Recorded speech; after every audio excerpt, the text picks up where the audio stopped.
ನಾನು ಈ ದಿನ ಮಾವಿನಕಾಯಿ ತೊಪ್ಪು ಮಾಡ್ತಾಯಿದ್ದೀನಿ. ಮಾವಿನಕಾಯಿ ತೊಪ್ಪಿಗೆ 1/4 ಸ್ಪೂನಷ್ಟು ಮೆಂತ್ಯ, ಅರ್ಧ ಸ್ಪೂನು ಸಾಸಿವೆ, 2 ಸ್ಪೂನಷ್ಟು ಜೀರಿಗೆ ತಗೊಂಡಿದ್ದೀನಿ. ಅದನ್ನೆಲ್ಲ ಒಂದು ಬಾಣಲಿಗೆ ಹಾಕ್ಕೊಂಡು ಫ್ರೈ ಮಾಡ್ಕೊಳ್ಳೋಣ.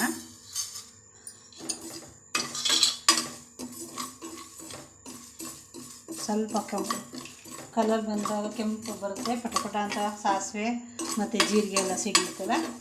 ಆವಾಗ ಒಂದು ಮಿಕ್ಸಿ ಜಾರ್ಗೆ ಹಾಕ್ಕೊಂಡು ಪುಡಿ ಮಾಡಿಟ್ಕೊಳ್ಳೋಣ.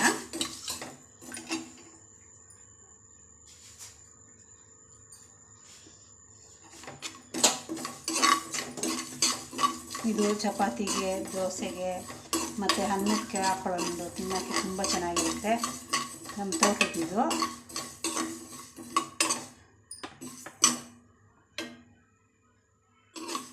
ನೀವೊಂದು 2-3 ತಿಂಗಳವರೆಗೂ ಇಟ್ಕೊಂಡು ಸ್ಟೋರೇಜ್ ಮಾಡಿಕೊಂಡು ಯೂಸ್ ಮಾಡ್ಕೊಬೋದು. ನೋಡಿ, ಚಟಪಟ ಅಂತ ಸೌಂಡ್ ಬರ್ತಾಯಿದೆ. ಸಾಸಿವೆ ಮೆಂತ್ಯ ಎಲ್ಲ ಫ್ರೈ ಆಗ್ತಾಯಿದೆ. ಇದನ್ನು ತಣ್ಣಗಾಗೋಕ್ಕೆ ಬಿಡೋಣ. ಒಂದು ಪ್ಲೇಟ್ಗೆ ಹಾಕ್ಕೊಂಡು ತಣ್ಣಗಾಗೋಕ್ಕೆ ಬಿಡೋಣ.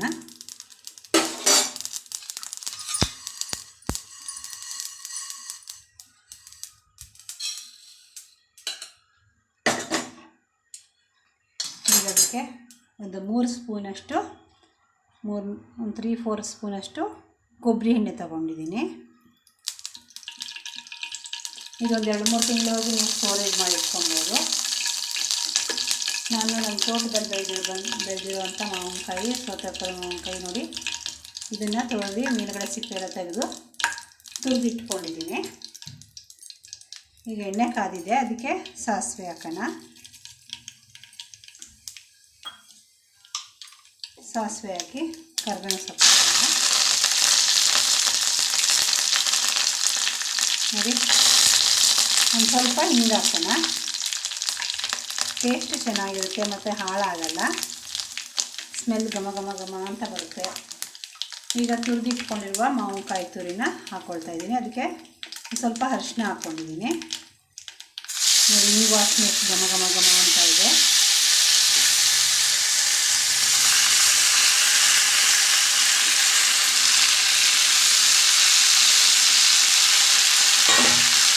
ಅದನ್ನು ನೀರಿನ ಅಂಶ ಇದೆಯಲ್ವ, ಅದೆಲ್ಲ ಡ್ರೈ ಆಗೋದನ್ನು ಸ್ವಲ್ಪ ಫ್ರೈ ಮಾಡೋಣ. ಇದಕ್ಕೆ ನೀವು ಎಷ್ಟು ಎಣ್ಣೆ ಹಾಕಿದಷ್ಟು ಒಳ್ಳೆಯದು. ಬೇಗ ಕೆಡಲ್ಲ. ನೀವು 6 ತಿಂಗಳು 3 ತಿಂಗಳು ಎಲ್ಲ 6 ತಿಂಗಳವರೆಗೂ, ಒಂದು ವರ್ಷದವರೆಗೂ ನಾವು ಇಟ್ಕೊಳ್ತೀವಿ, ಏನೂ ಆಗಲ್ಲ.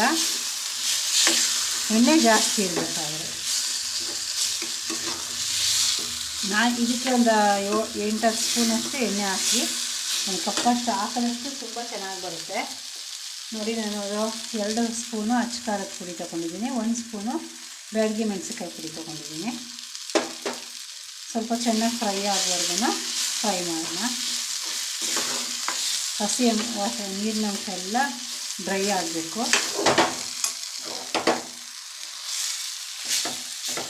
ಅಷ್ಟೊತ್ತಿಗೆ ನಾವು ಜೀರಿಗೆ, ಮೆಂತ್ಯ, ಸಾಸಿವೆ ಎಲ್ಲನೂ ಪುಡಿ ಮಾಡ್ಕೊಂಬರೋಣ. ಪುಡಿ ಮಾಡಿ ಇಟ್ಕೊಂಡಿದ್ದೀನಿ ನಾನು. ನೋಡಿ, ಪುಡಿ ಮಾಡಿ ಇಟ್ಕೊಂಡಿದ್ದೀನಿ. ನೋಡಿ, ಇದು ಮಾವಿನಕಾಯಿದೆಲ್ಲ ಕಲರ್ ಚೇಂಜ್ ಆಗ್ತಾ ಇದೆಯಲ್ವ. ನೋಡಿ, ಅದಕ್ಕೆ ರುಚಿಗೆ ತಕ್ಕಷ್ಟು ಉಪ್ಪನ್ನು ಹಾಕ್ಕೊಳ್ಳಿ ನೀವು.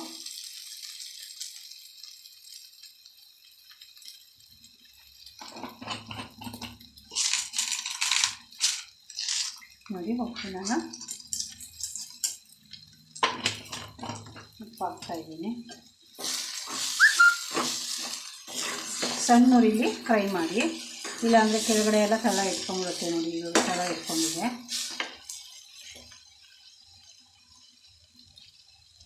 ನೀವು ಕೊಬ್ಬರಿ ಎಣ್ಣೆ ಹಾಕೋದ್ರಿಂದ ನೀವು ಇದು ಹೊರಗಡೆ ಇಟ್ಟರು ಏನೂ ಆಗೋಲ್ಲ. ಡೀಪ್ ಫ್ರೀಜಲ್ಲಿ ನಾನು ಡೀಪ್ ಫ್ರೀಜರ್ ಸಾಮಾನ್ಯವಾಗಿ ಡೀಪ್ ಫ್ರೀಜರೇ ಇಟ್ಕೊಳ್ಳೋದು.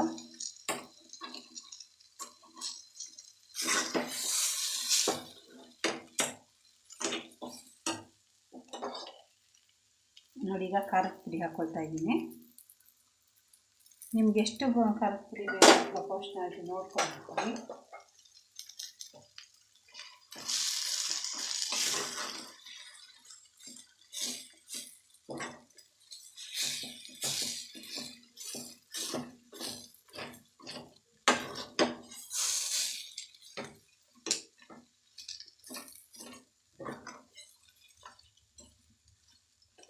ನೋಡಿ ಯಾವ ಥರ ಕಲರ್ ಚೇಂಜ್ ಆಗ್ತಾಯಿದೆ, ಸೂಪರಾಗಿರುತ್ತೆ.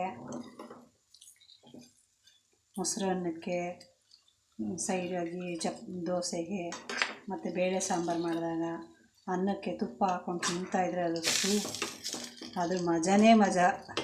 ತುಂಬ ಚೆನ್ನಾಗಿರುತ್ತೆ. ಮದುವೆ ಮನೆಗಳಲ್ಲಿ ಬ್ರಾಹ್ಮಣಗಳ ಮದುವೆಗಳಲ್ಲಂತೂ ತುಂಬ ಇದನ್ನು ಸಾಮಾನ್ಯವಾಗಿ ಮಾಡ್ತಾಯಿರ್ತಾರೆ ಮಾವಿನಕಾಯಿ ಸೀಸನ್ನಲ್ಲಿ.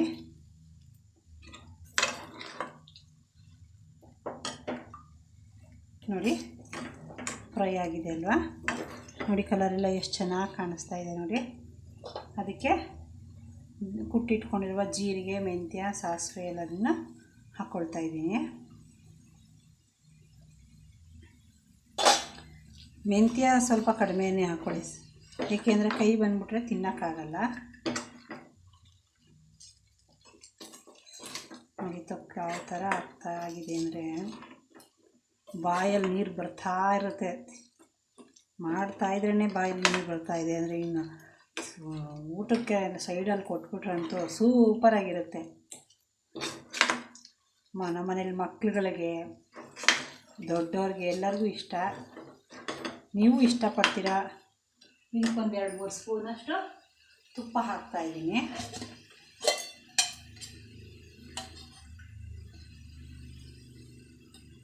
ಟೇಸ್ಟ್ ಚೆನ್ನಾಗಿ ಬರುತ್ತೆ. ಮಾಡಿ ಕೊಡಿ ಮಕ್ಕಳುಗಳಿಗೆ, ಬಾಕ್ಸ್ಗಳಿಗೆ. ಪಲ್ಯ ಏನು ಮಾಡಲ್ಲ, ಅರ್ಜೆಂಟು ಟೈಮ್ ಆಗೋಗುತ್ತೆ, ಆಫೀಸ್ಗೆ ಹೋಗಬೇಕು, ಆಗಲ್ಲ ಒಂದೊಂದು ಟೈಮು. ಆವಾಗ ಇದು ಸೈಡ್ಗೆ ಒಂದು ಬಾಕ್ಸ್ಗೆ ಹಾಕ್ಕೊಟ್ರು ತುಂಬ ಚೆನ್ನಾಗಿರುತ್ತೆ. ಮಾಡಿ ನೋಡಿ, ಟೇಸ್ಟ್ ಮಾಡಿ, ಲೈಕ್ ಮಾಡಿ, ಶೇರ್ ಮಾಡಿ, ಸಬ್ಸ್ಕ್ರೈಬ್ ಮಾಡಿ. Thank you for watching.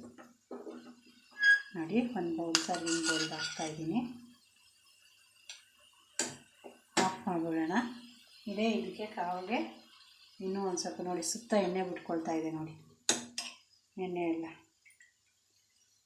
ನೋಡಿ ತುಂಬ ಚೆನ್ನಾಗಿರುತ್ತೆ.